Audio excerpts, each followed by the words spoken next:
To the right is my girl Ali. She was recently bred.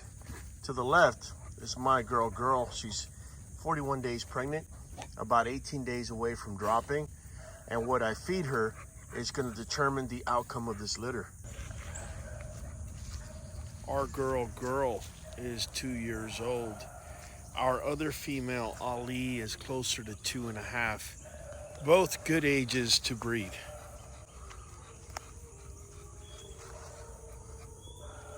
There's a lot of nutritional factors when it comes to dogs' pregnancies. Things like protein are ultimately important because if you have a protein deficiency in a dog, it could actually lead for them to reabsorb. Reabsorption actually happens in dogs, and that's when puppies in vitro will actually be reabsorbed by the body of the mother so that her life and the life of the other pups that are still in vitro are not at risk.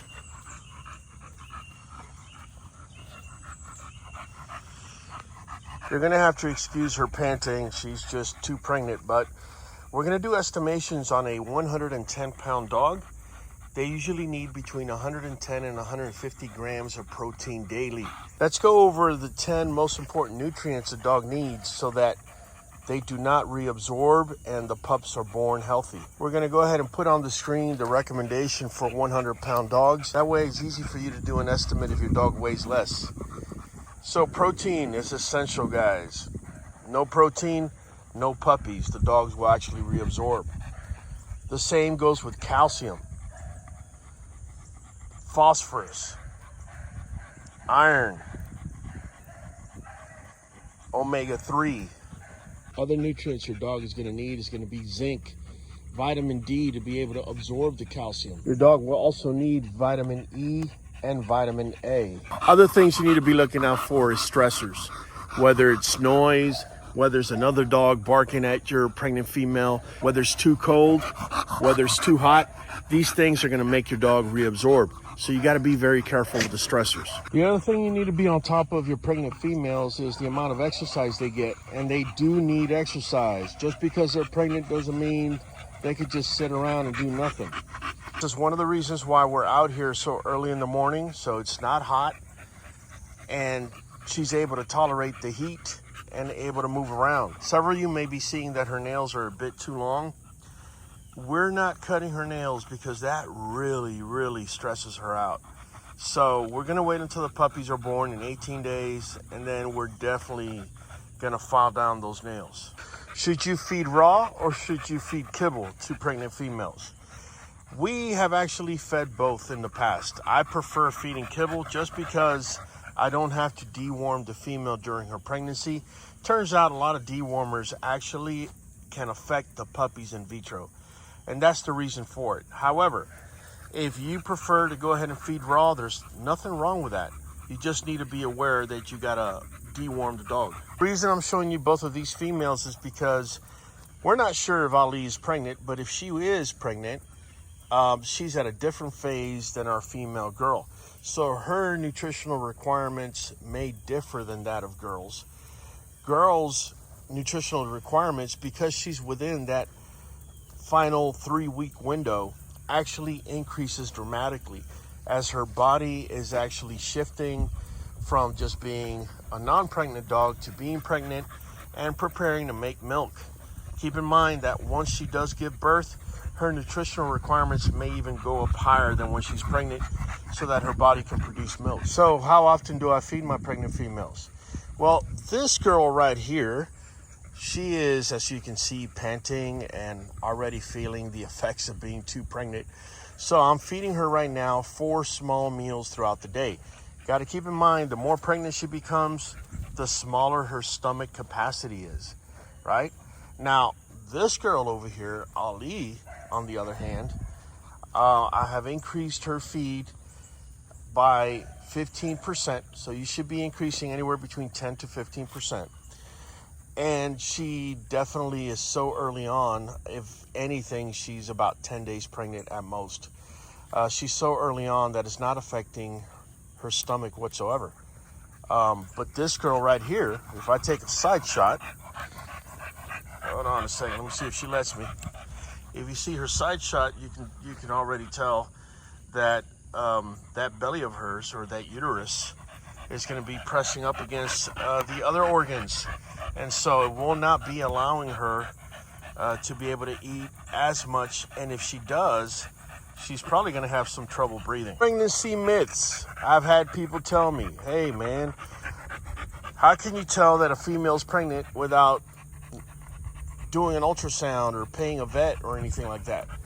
Well, honestly, there really isn't a clear-cut 100% way without a test, but the way we do it is probably not what you're thinking. A lot of people are going to say, okay, well, if the breasts get big or there's milk, she's pregnant. She could have a false pregnancy and still have milk in the breast, so that doesn't work. Others will say, well, press up against her gum when she's 3 weeks pregnant, and if they're pale, she's pregnant.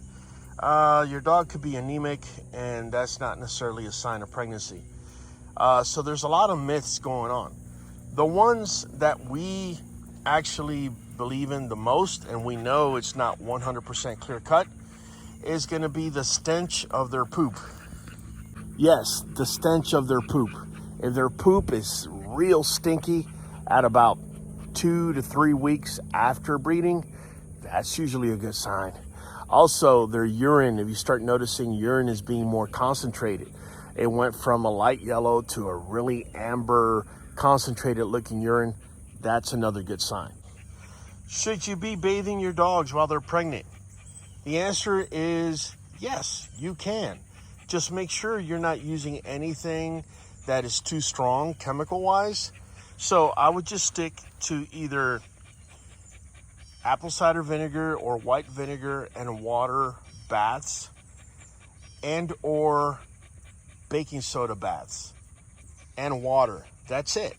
Just keep it nice and basic. Now, if you did want to do a dry baking soda bath, you could do that as well. That's not too harsh on them, and it's completely natural. But I don't necessarily do anything more strong than that. If you feel you need to use something that's chemical based, I would probably use nothing stronger than baby shampoo. Should you be letting your pregnant female out with other dogs? The answer to that is you need to know your dogs.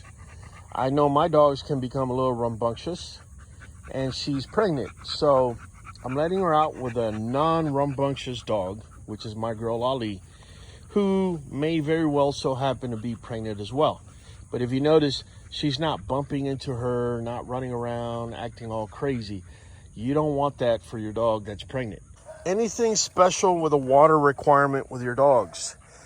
Nothing special, but I would recommend, if you can, if you're using well water to water your dogs or anything like that, I would actually tell you to go ahead and put your dogs on either bottled water or on a different source that can get rid of any types of metals or anything like that.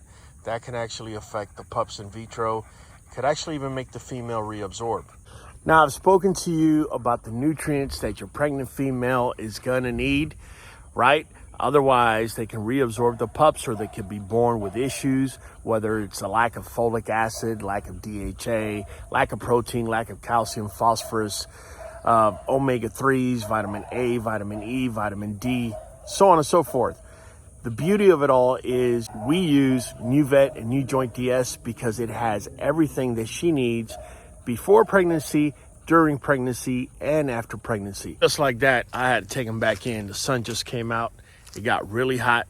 Either way, guys, if you want to see raw diet recipes you could feed your pregnant female, keep in mind our raw diet recipes can also be cooked, as well as how to whelp litters.